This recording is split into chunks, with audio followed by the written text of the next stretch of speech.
Hi, and welcome to episode 151 of C3 Crystals, Cauldrons, and Cocktails. I'm Rin Graves, and today we are going to be talking about practicing witchcraft on a budget.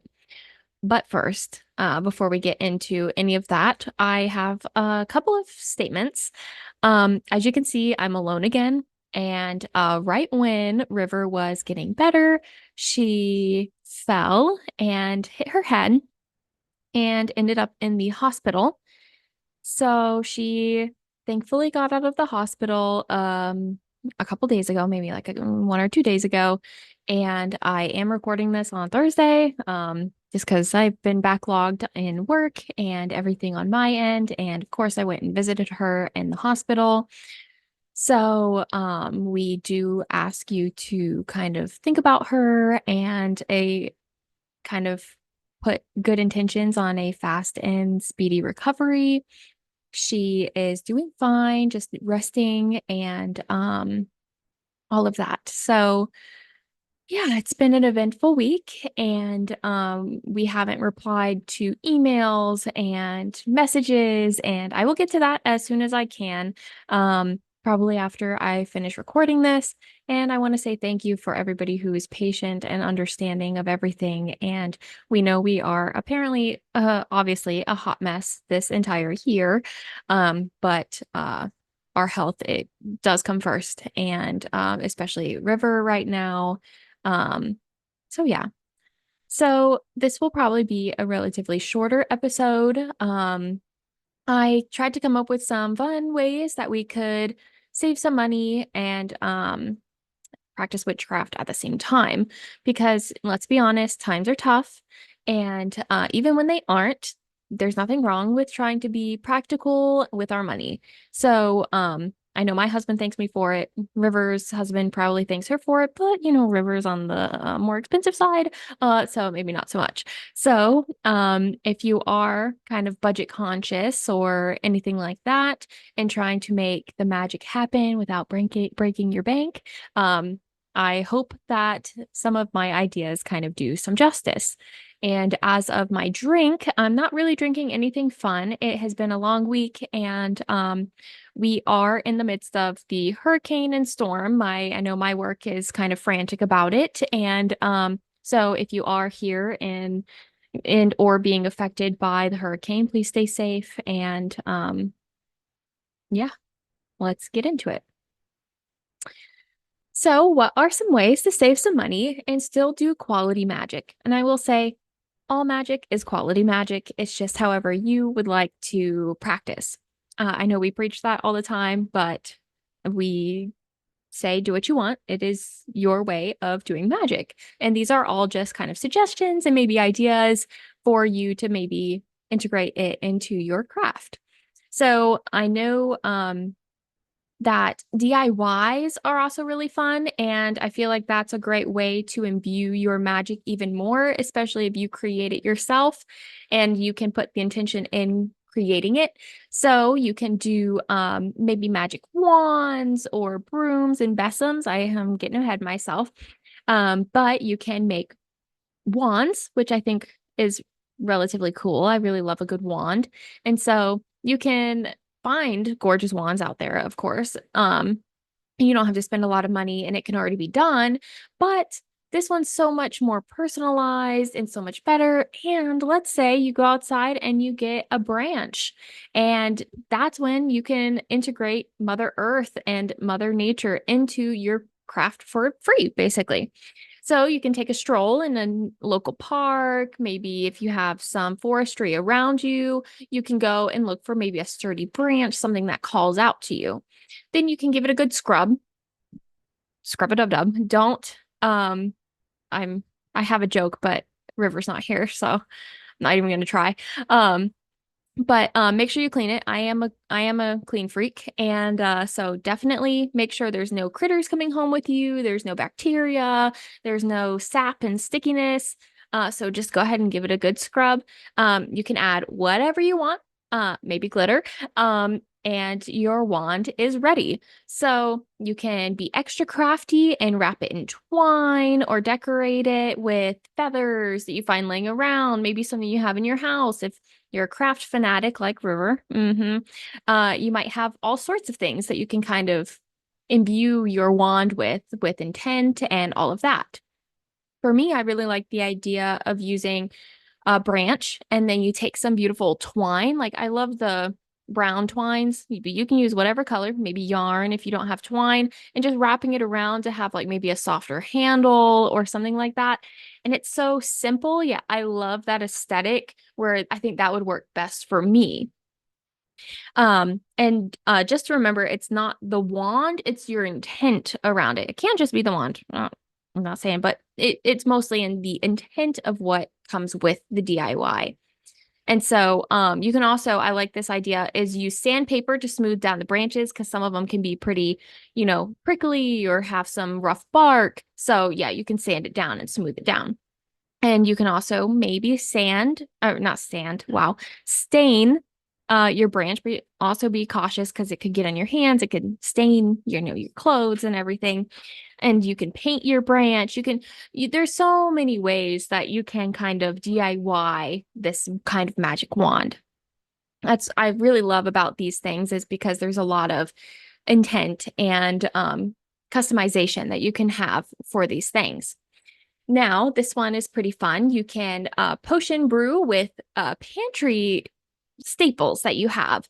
So, I feel like I grew up in a household where it was just kind of an ingredient household. We always had to make something for it to be food. There was no snacks that you could just eat. And so I feel like this is a great way if you also have a house like that. Because I mean, currently I do too, because I don't know, I just don't buy snacks as much. Or when I do, I eat them in a day. And so then they're just gone.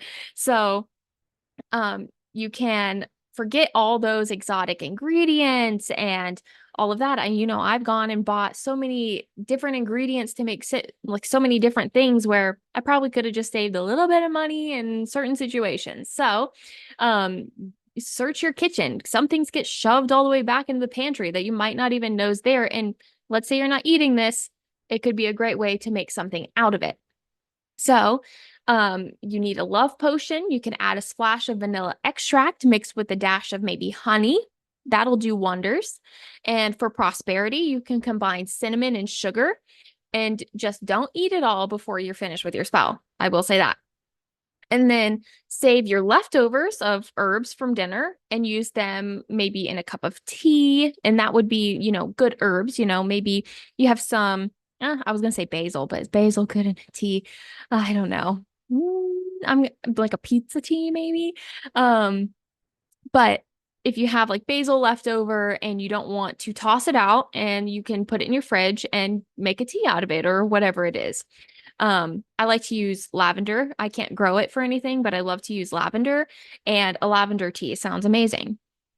A lot of kitchen magic can be done with leftovers, like herbs to vegetables and all of that.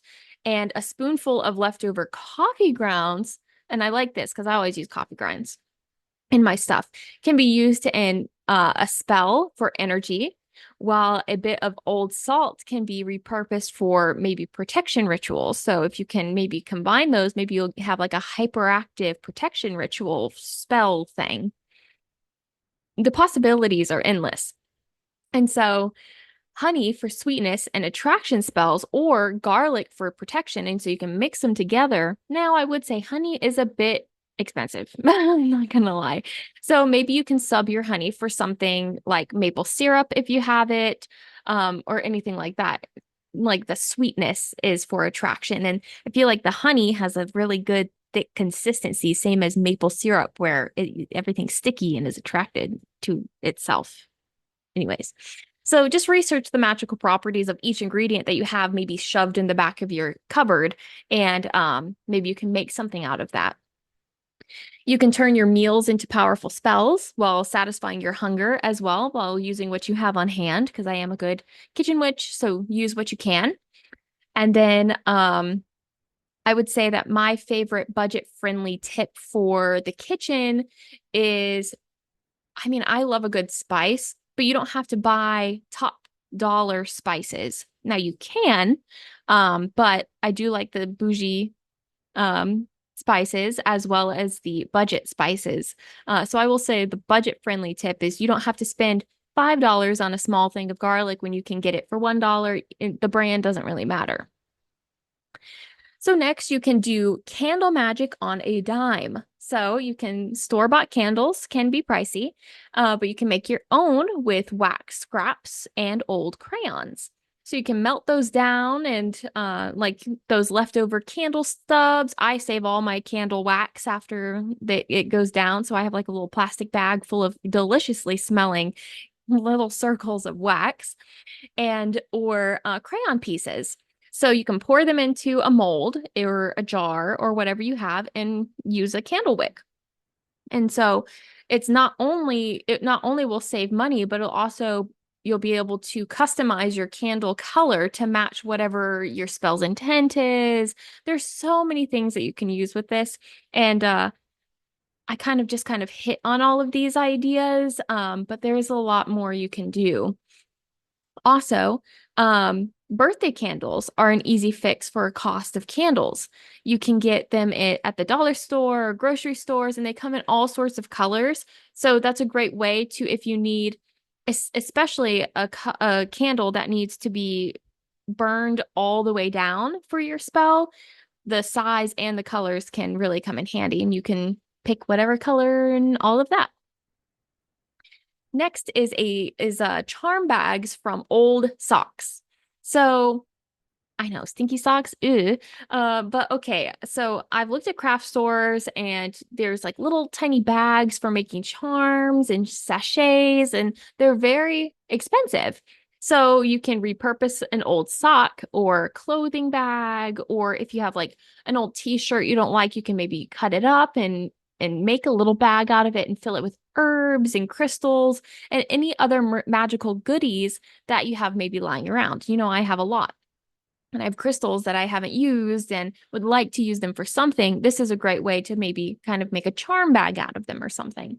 So not only are you saving money, but you're also reducing waste. Plus, it's a perfect way to use that lonely single sock that's lost its little buddy to the black hole of the laundry. I know we always do laundry and we're like, okay, all of our pairs of socks are there. And as soon as it's taken out, there's not a sock left behind, and yet one's still missing. So they end up in the abyss somewhere. So you can also do moon water from the tap. So moon water is essentially for, you know, we can use it for anything, but you don't need to buy expensive bottles of it. The jars can be expensive, I will say, but you can also find a good deal when they're like 50% off at Michael's and etc. They always do deals. But especially if you like the fun witchy ones like I do, but you don't have to spend a lot of money to get magical moon water. And it doesn't even need to be pretty. I know we all want it to be, but it doesn't have to. So you can simply fill a jar, a cup, even a shot glass with, your water, whatever water you want to use. And then you place it under the moonlight and let it charge overnight. And it can be even a solo cup or whatever it may be, just as long as the moon's rays can hit the water. And you don't need to be super fancy. I know I've made a couple of my moon waters in a random jar that I found because I was like, oh no, it's the full moon. I need moon water. And I just went and grabbed whatever I could. Didn't have to be super fancy or anything. A plastic water bottle works as well.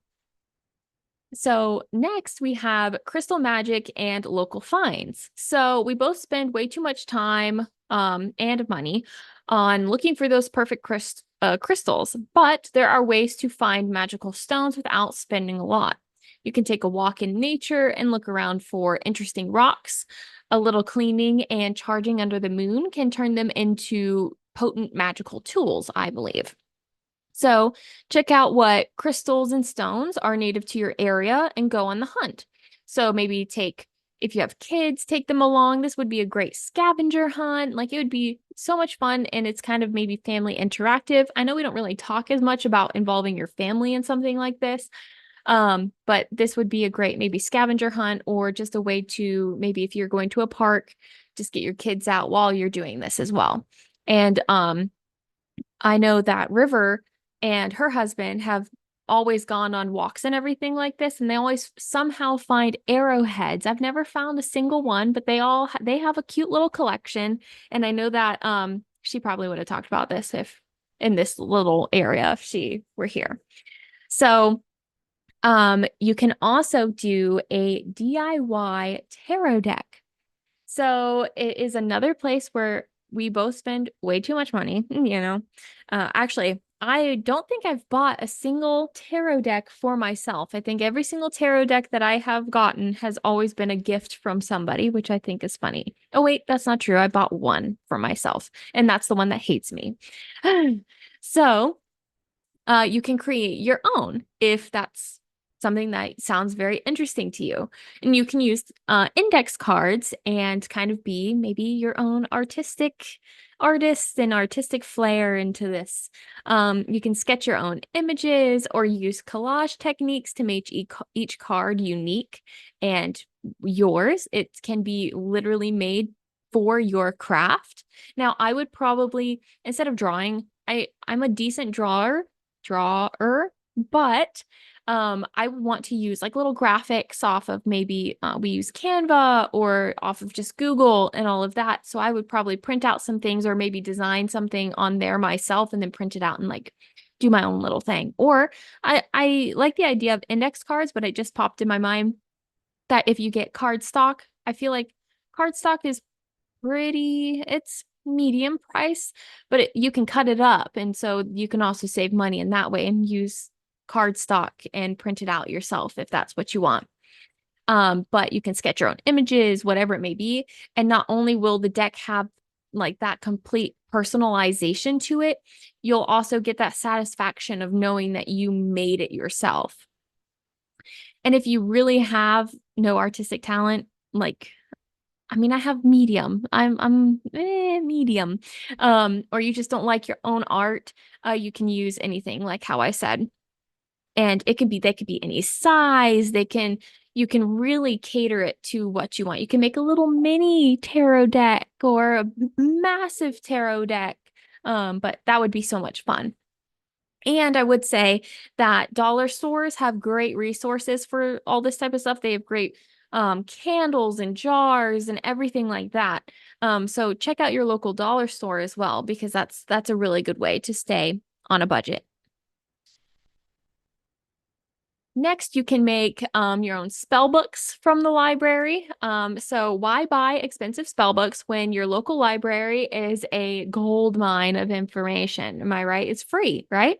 So most libraries offer a numerous amount of like witchy books and wisdom, and you can check it out and return it for free. So another thing is nature really does offer a lot of tools. You can forage herbs, flowers, leaves, anything like that. So you can learn and identify local plants and their magical properties and kind of use them in your craft. So for example, dandelions can be used in spells for abundance and healing and all of that. And it's just a great way to get outside and move your body and just kind of become one with the earth and feel the air on your skin and the sun, or feel the wind, all of that. I love getting outside, and I don't get to go outside as much. So I feel like this is a great way to kind of maybe ground yourself as well as find things that you can use for other things.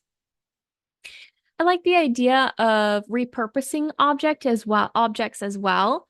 So you can use everyday items for magical purposes. Old jars, like little potion bottles. A broken necklace can be turned into a charm or maybe a pendulum. A tin can might serve as a candle holder.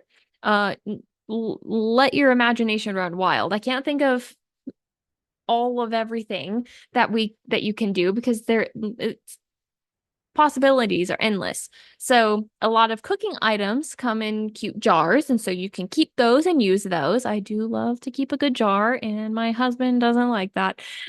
But you need a big jar, so you can use your old mayonnaise jars. I mean, I know that they're plastic and not glass, but they can still be used as big old jars. Spice bottles are perfect for storing all kinds of things. You can use jam and jelly jars. They're also cute, so let's add that factor in there. Spaghetti sauce jars. I know I have a couple spaghetti sauce jars. I also use pickle jars.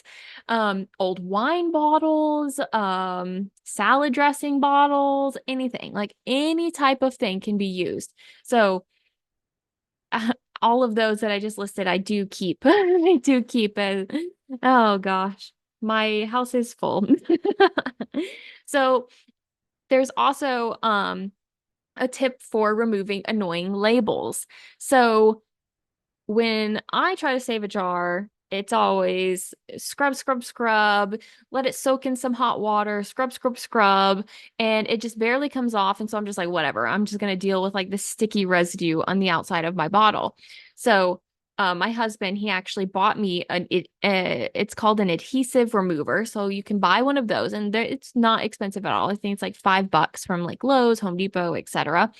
But you can also use nail polish remover or rubbing alcohol, which I feel like we probably have those in our standard households. You can do hot water and soapy water as long as you soak it for a while. And then you can use a hair dryer. I saw this online, but I was like, I don't think it quite works as well for me, but it kind of like heats up the adhesive to where you can just kind of peel it. If you have one of those heat guns, that would be best. But you can also try white vinegar and soak it for about 15 minutes. And then of course you can use like sharp blades, maybe like a razor blade or something, and like kind of etch it off. But I know I've stood in the kitchen and worked at a label to get it off one of my jars for way too long. So I thought that would be pretty good uh advice. So you can also do handmade incense. So I'm very wary about this, but you can make your own incense using ingredients you already have. So for example, maybe dried citrus peels, cinnamon sticks, which I do have cinnamon sticks. I'm so excited for mulled wine season, or even tea leaves can be combined to create custom blends. Um, I really like that. And so I feel like the citrus peels, you can light them and they don't burn out. So you can create that type of feel and vibe and all of that as well. Um, One of the things that I think is pretty much free is you can use your own words. So we're on a budget, and let's say you're trying to write a spell. You have the internet at your fingertips as well. And I know that there's so many AI things out there now where if you're trying to write a spell and you're struggling and you just can't get that phrasing right, AI can do a lot where you can just boop, boop, boop, and it'll come up with a couple of ideas. Now, you could probably use it word for word. I don't suggest that. I suggest making it your own, but it is a good tool to kind of work off of, and maybe it'll spark some ideas. So I know that doesn't cost anything. It's totally free, which is part of this, I like this idea of this episode, but the power of your words can be, really strong in your craft. So I don't want to really discredit anything that's like, oh, obviously that's free. I don't want to discredit anything because anything can really lay into how you do your craft and how it comes out. There are so many other types of topics, such as maybe gratitude practice is free. But I mean, I'm kind of getting into more things that um, are obvious, like visualization and what types of rituals you can do that involves nature, because nature is all around us and we don't necessarily have to pay for nature. We can go take a walk in the park and, pick up sticks and rocks and crystals and stones that we find, and even harvest water from a local stream if we have it. But all of this is free, and it's all something that I don't necessarily think about when I'm trying to do my craft. So I really do like these ideas and put it out there that those are options. But splurging is also really fun sometimes, but you can't always splurge, even though we want to. So I think this is a great topic to kind of have in mind for when we're wanting to do something new or get something new for our craft. Maybe do a little DIY or take a walk in the park and just be mindful of everything going on around us as well as what's going on in our bank account. So I hope you enjoyed this episode. I know it's a little short and it was quick on par, I'm messing up my words again. It was quick on sight. That's not the word I'm looking for, but you know what I mean. So we do hope that River feels much better by next week, and I will be recording an After Dark very soon. I think I will probably post that. I know it's a week late, but I will post it on Sunday. And I can actually tell you what the topic is about. It is going to be about near-death experiences in witchcraft. So that's going to be really exciting. I will be doing that by myself. So please come and listen and tell me I'm doing a good job. Woo! But if you like what you heard, and I hope you did, you can find more out about us at www.c3witchypodcast.com. Hopefully, by the time this episode comes out, I will have the website live for our merch, and I will make a post on that and everything on maybe Instagram and Facebook and Patreon. So I will let you guys know when that is live. We have been diligently working on it. So I will just make the few tweaks and get that live. You can also find our blog and any information about our episodes on our website, as well as our Patreon and Buzzsprout subscriptions. That's a way that you can support us. I think maybe more for your buck would be Patreon if you want to get all the extra goodies, but if you just want to listen to our bonus episodes, then Buzzsprout is great. I know I'm missing something, but thank you so much for listening. We'll be back, and until then, stay witchy.